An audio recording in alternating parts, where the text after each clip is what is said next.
ತಗೊಂಡೆ ತಗೊಂಡೆ ಇರು 1 ಮಿನಿಟ್ ಬಾ ಈ ಕಡೆ ತೋರಿಸ್ತೀನಿ ನೋಡು ಫಿಶ್ ಇತ್ತು ಇಲ್ಲ ಫಿಶ್ ಚೆನ್ನಾಗಿದೆ ಅಲ್ಲ ಸೈಡ್ ಬಾ ಜ್ಯೂಸ್ ಬೇಕಾ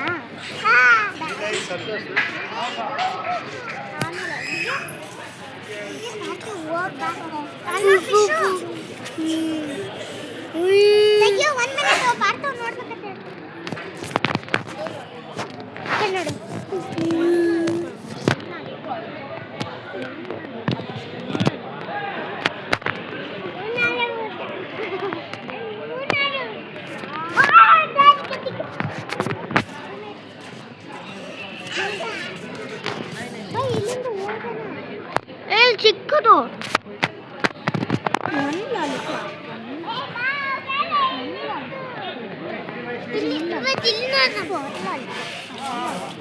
ತಿನ್ನೋಣ